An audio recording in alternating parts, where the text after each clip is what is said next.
ऐसे की इबादत कर रहे, उसकी इबादत का ज़रा बस नस्बत इसके नफ़ा के ज़्यादा करीब अलवाका है, और ऐसा कार साज भी बुरा और ऐसा रफ़ीक भी बुरा। वो भी एक दिन इंसान थे, कुछ अच्छे काम किए जैसा कि हमारे पैगंबर है, और उनके ऊपर कुरान नाजिल हो गया और वो रहमतुल लिल आलमीन करके दुनिया में आ गए। इसका मतलब ये नहीं कि अल्लाह के अलावा हम मोहम्मद मुस्तफ़ा सल्लल्लाहु अलैहि वसल्लम को इबादत करें, या ऐसा नहीं ना।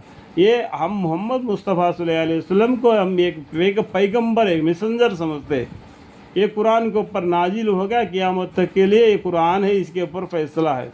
और ये एक अल्लाह है। हक क्या है? एक अल्लाह है। हक क्या है? एक कुरान है। हक क्या है? दीन इस्लाम है। इसमें कोई पैगंबर का नाम आया क्या? नहीं ना। पैगंबर भी खुद अल्लाह के सामने सजदा करते हैं। तो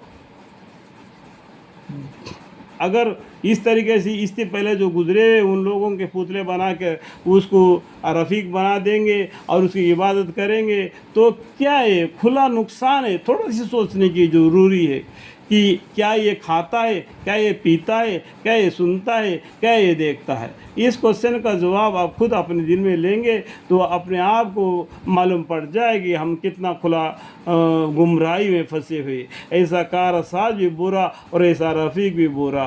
बिलाशा अल्लाह ताला ऐसे लोगों को जो ईमान लाए और अच्छे काम के बहिश्त यानी जन्नत के ऐसे बागों में दाखिल फरमाएंगे जिनके नीचे से नहरें जारी होंगी। अल्लाह ताला जो इरादा करता है कर गुजरता है। मोमिनों के लिए अल्लाह ताला ने बशारत दे दिए, तुम ईमान लाओगे, अल्लाह के रास्ते पर चलोगे, अल्लाह ताला तुमको जन्नत देगा।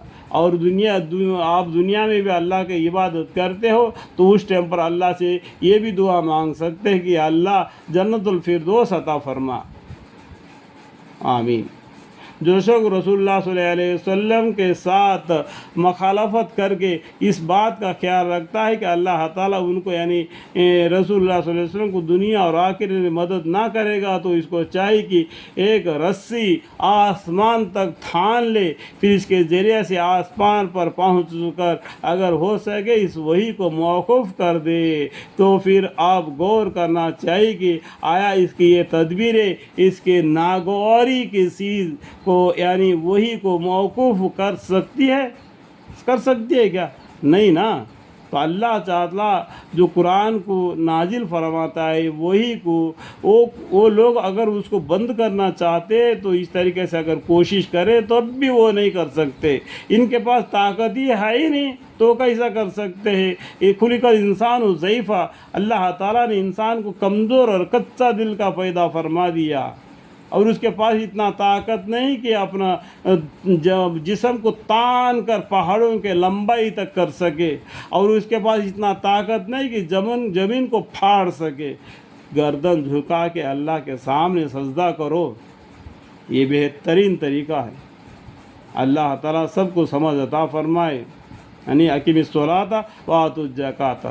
और हमने इस कुरान को इस तरह उतारा है जिसमें खुली खुली दलील तायीन हक़ की है, तायीन हक़ की है। और बात ये है कि अल्लाह ताला जिसको चाहता है हक़ की हिदायत करता है। इसमें कोई शक नहीं कि मुसलमान और यहूदी और साबाइन और नसराई और मजूस बोलते हैं। ये कितना कौम बोलता है? इसमें कोई शक नहीं कि मुसलमान एक और यहूदी एक, साबाइन यहूदी साबाइन और नसरानी, तो चार हो गए। साबाइन बोल दिया यहाँ पर, एक तो मुसलमान, दूसरा यहूदी और साबाइन और नसराई और मजूस और मुशरिकीन। अल्लाह ताला इन सब के दरमियान क़यामत के रोज़ आमर फ़ैसला कर देगा। मुसलमानों को जन्नत में दाखिल कर देगा और काफिरों को दोज़ख में बेशक खुदा ताला हर चीज़ से वाक़फ़ है। इन्ना रब्बहुम बिहिम यौमइज़िन लख़बीर इन्ना अल्लाह अला कुल्लि शैइन शहीद। अल्लाहुम्मा अग़फ़िर ली। अल्लाह